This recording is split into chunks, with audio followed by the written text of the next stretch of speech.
Welcome back to my channel. நாமும் business செய்யலாம். இன்றைக்கி நம்மளோட சேனலில் நமக்கு டெய்லி ஒரு நிரந்தரமான வருமானம் வேணும் அப்படின்னா டெய்லியுமே நல்லா சேல்ஸ் ஆகக்கூடிய ப்ராடக்டை நம்ம சேல்ஸ் பண்ணால் தான் நமக்கு டெய்லியுமே இன்கம் வர மாதிரியான தொழில் இருக்கும். ஒரு சில பிஸ்னஸ் பார்த்திங்க அப்படின்னா கிரெடிட் வச்சு நம்மக்கிட்ட பொருள் வாங்குவாங்க. ஒரு சில பிஸ்னஸ் பார்த்திங்கன்னா கை மேலே காசு நமக்கு கிடச்சிரும். ஸோ அந்த மாதிரி கை மேலே காசு கிடைக்கக்கூடிய ஒரு சூப்பரான பிஸ்னஸ் பற்றி தான் இன்றைக்கி உங்கள்கிட்ட நான் ஷேர் பண்ண போகிறேன். ஸோ காலையில் நீங்கள் இந்த ப்ராடக்டை நீங்கள் கொடுக்குறீங்க அப்படின்னா ஈவினிங் உங்கள் கையில் இந்த ப்ராடக்ட்கான பைசா வந்துடும்.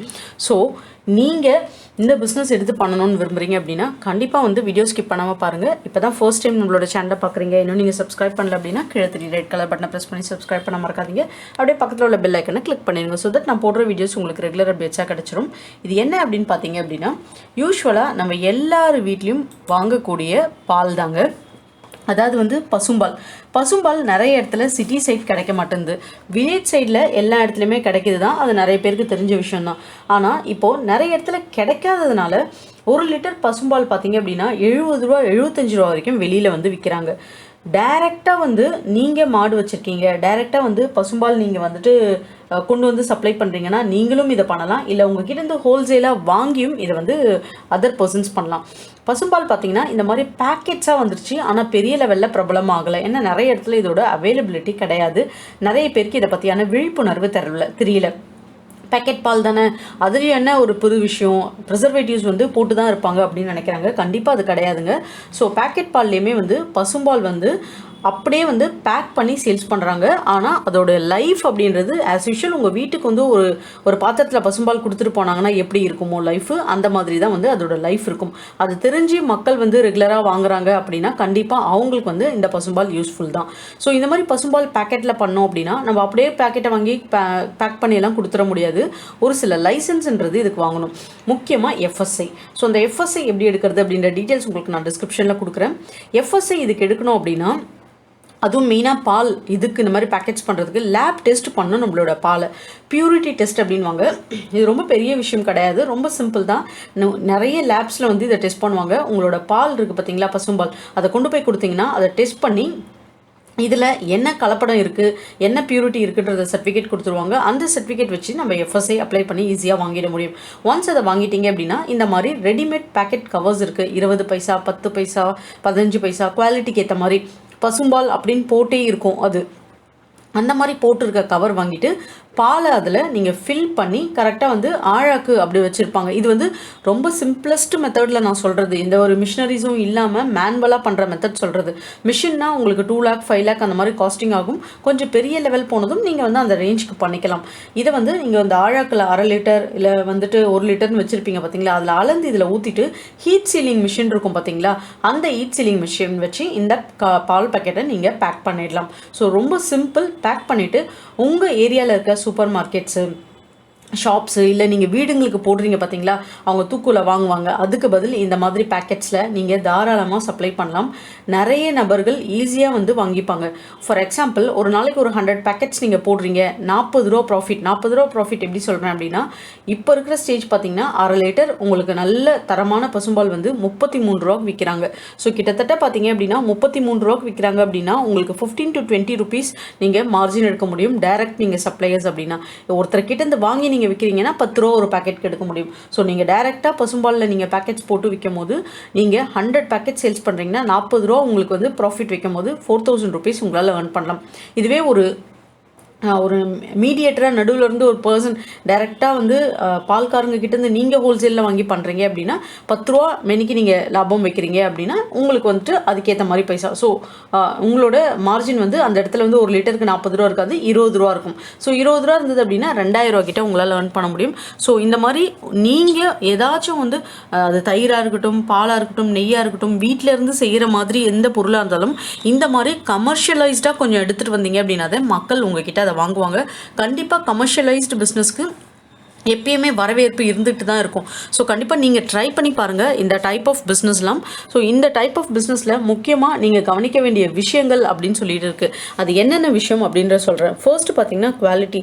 என்றைக்குமே குவாலிட்டி காம்ப்ரமைஸ் பண்ணக்கூடாது நம்மளோட ப்ராடக்ட்ஸில்.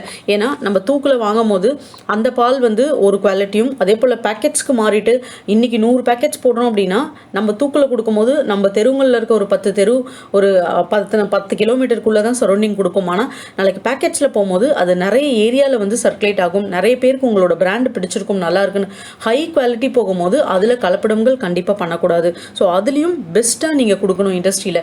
அதுதான் ரொம்ப மெயினான விஷயம். இன்னொரு விஷயம் பார்த்தீங்க அப்படின்னா ஆன் டைம் டெலிவரி. ஸோ நீங்களே ஒரு பர்சனாக இந்த பிஸ்னஸ் டைரெக்டாக பண்ணுறீங்க அப்படின்னா டெலிவரிக்குன்னு பர்சன் வச்சுக்கணும். இனிஷியலில் நீங்கள் வந்துட்டு ஒரு 50 பேக்கெட்ஸ் 100 பேக்கெட்ஸ்ன்றது மார்னிங் ஒரு 2 hours இருந்தாலே போதும். உங்களால் வந்து ஈஸியாக வந்து கவர் பண்ணிட முடியும்.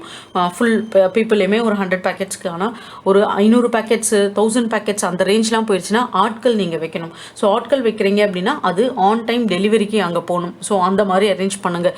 பைசா வந்து அவ்வளோ சீக்கிரம் பாலில் வந்து இன்க்ரீஸ் பண்ணாதீங்க. ஒரு மார்ஜின் உங்களுக்கு இவ்வளோ மார்ஜின், இப்போ 40 ரூபா லிட்டருக்குன்னு ஒரு மார்ஜின் நான் செட் பண்ணி உங்களுக்கு சொல்கிறேன். அந்த மார்ஜின் இல்லை, அது வந்து ரொம்ப அதிகமாக இருக்குது, எனக்கு வந்து ஒரு லிட்டருக்கு 20 ரூபா கிடைச்சா கூட போதும், 2000 ரூபா earn பண்ணாலே போதும் அப்படின்னா ஃபிக்ஸ் பண்ணிட்டீங்க ஒன்ஸ் அந்த மார்ஜின் அப்படின்னா நம்ம பாலில் அதுக்கப்புறம் பார்த்திங்கன்னா அரிசி பருப்பு இந்த மாதிரி விஷயங்களில் சடனாக வந்து ஒரு ஹைக் ஏற்றிட முடியாது. 10 ரூபா 20 ரூபான்னு சொல்லிட்டு அது வந்து ஒரு பெரிய ஒரு ட்ராபேக்காக நம்மளோட பிஸ்னஸில் கொண்டு வந்துடும். ஸோ அதனால் அவ்வளோ அதிகமாக அவ்வளோ சீக்கிரம் ஏற்றக்கூடாது. நீங்கள் உங்களுக்கு ஏதாச்சும் அதில் வந்து நஷ்டம் வருது, உங்களால் வந்து அதை சரி கட்ட முடியல அப்படின்னும் போது எவ்வளோ அமௌண்ட், ஒரு 50 பைசா 1 ரூபி வச்சா நம்மளால் வந்து ஈடுகட்ட முடியுமா? வேறு எங்கே காஸ்டிங் குறைக்கலாம்? 20 பைசாக்கு வந்து இந்த பேக்கிங் கவர்ஸ் வாங்குற இடத்துல எனக்கு ஒரு 75 பைசா 1 ரூபா பைசா எங்கேயாவது கிடைக்குமா? அந்த மாதிரி வந்து நான் வந்து இந்த பேக்கிங் கவர்ஸ் வந்து வாங்குறதுக்குன்னு சொல்லிட்டு உங்களோட ரா மெட்டீரியல் காஸ்டிங்கை எங்கேயாச்சும் கட் ஷார்ட் பண்ண முடியுமா அப்படின்றத பாருங்கள். ஸோ இந்த மாதிரி எங்கேயாச்சும் கட் ஷார்ட் பண்ண முடிஞ்சதுன்னா அந்த இடத்துல ஃபஸ்ட்டு கட் ஷார்ட் பண்ணிவிட்டு அதுக்கப்புறம் நீங்கள் விலை உயர்வு அந்த இடத்துக்கு வந்து வாங்க. ஏன்னா முக்கியமாக வந்து பால்லாம் டெய்லி வாங்குறதுனால நம்ம ஒரு 50 பைசா ஏற்றினா கூட ரொம்ப பெரிய விஷயமா மக்கள் அதை பார்ப்பாங்க. அதுக்கப்புறம் நம்மளோட பிராண்டை வந்து கம்பேர் பண்ண ஆரம்பிப்பாங்க. ஸோ ஒன்ஸ் உங்களுக்கு வந்து உங்கள் பிராண்டில் அடாப்ட் ஆகிட்டாங்க அப்படின்னா குவாலிட்டி, அதே போல் உங்களோட காஸ்டிங், உங்களோட பேக்கிங், உங்களோட டெலிவரி, இந்த மாதிரி எல்லா விஷயமும் நோட் பண்ணுவாங்க. சாப்பிட்ற பொருள் அப்படின்னும் போது, அதுவும் பால்னும் போது ஸ்பெசிஃபிக்காக நிறைய பேர் வந்துட்டு பசும்பால் அப்படின்றதே நம்ம நாட்டு மாடு பசும்பாலா, ஜெர்சி மாடா, இது நல்லதா, கலப்படம் செய்கிறாங்களான்னு 1008 கொஷின்ஸ்க்கு அப்புறம் தான் உங்களோட பிராண்டே வெளியே வரும். சடனாக நம்ம வெளியே கொண்டு வர முடியாது பிராண்ட்ஸ். ஏன்னா பெரிய பெரிய பிராண்ட்ஸ் வந்து பால் பேக்கெட் போடுறதுல இருக்காங்க. அதனால நம்மளோட பிராண்டை நம்ம கொண்டு வரணும் அப்படின்னு நினைக்கிறோம் அப்படின்னா கண்டிப்பாக அதுக்கு ஒரு சில விஷயங்கள் நம்ம ஸ்டெப் எடுத்து வைக்கணும். அந்த விஷயங்களை ப்ராப்பராக நீங்கள் பண்ணீங்கன்னா கண்டிப்பாக உங்களால் முன்னேற முடியும். இந்த மாதிரி பால் பேக்கெட்ஸ் போடுறதுல நிறைய பேர் முன்னேறியும் இருக்காங்க. இந்த மாதிரி பேக்கெட்ஸ்க்கு பதில் பாட்டில்ஸ் வருது பார்த்தீங்களா, 1/2 லிட்டர் பாட்டில், நம்ம வந்து இந்த கூல்ட்ரிங்க்ஸ்லாம் குடிப்போம், அந்த மாதிரி பாட்டில்ஸ்லையும் பேக் பண்ணி வந்து சீல் பண்ணி சேல்ஸ் பண்ணுறாங்க. உங்களுக்கு அது வசதியாக இருக்குனாலும் பண்ணுங்கள். பாட்டில்ஸ் பார்த்தீங்க அப்படின்னா உங்களுக்கு வந்து 5 rupees 10 rupees அந்த மாதிரி ரேஞ்ச் இருக்கும். அந்த மாதிரி ரேஞ்ச் இருக்கும்போது ஸோ பாட்டிலோட பைசா நீங்கள் எல்லாமே எதில் வைக்க முடியும்? நீங்கள் வந்து பாலில் தான் உங்களால் ரேட்டை வந்து இன்க்ரீஸ் பண்ண முடியும். ஸோ லோவஸ்ட்டு ப்ரைஸில் நீங்கள் ஃபிக்ஸ் பண்ணணும். இப்போ இருக்கிற மார்க்கெட் ரேஞ்சுக்கு நீங்கள் கூடவே வந்து ஃபிக்ஸ் பண்ணோம் அப்படின்னா கவர்ஸ் போகிறது தான் வந்து உங்களுக்கு லோ காஸ்டிங்காக இருக்கும். பாட்டில்ஸ் போனீங்க அப்படின்னா அதுக்கேற்ற மாதிரி உங்களோட மார்ஜினை நீங்கள் பேலன்ஸ் பண்ணுற மாதிரி இருக்கும். உங்களோட பாலில் வந்து நீங்கள் ப்ரைஸ் கொஞ்சம் இன்க்ரீஸ் பண்ணுற மாதிரி இருக்கும். ஸோ ப்ராப்பராக இந்த பிஸ்னஸை வில்லேஜ் டு சிட்டி தாராளமாக பண்ணீங்க அப்படின்னா ஒரு நாளைக்கு சாலிடாக 4000 ரூபாயிலேருந்து 5000 உங்களால் லாபம் மட்டுமே எடுக்க முடியுங்க. ஸோ இந்த வீடியோ உங்களுக்கு பிடிச்சிருந்தா நம்ம சேனலை சப்போர்ட் பண்ணுங்கள், சப்ஸ்கிரைப் பண்ணுங்கள், அப்படியே உங்கள் ஃப்ரெண்ட்ஸ் கூட ஷேர் பண்ணிவிட்டு ஒரு லைக் பண்ண மறக்காதீங்க. தேங்க்யூ.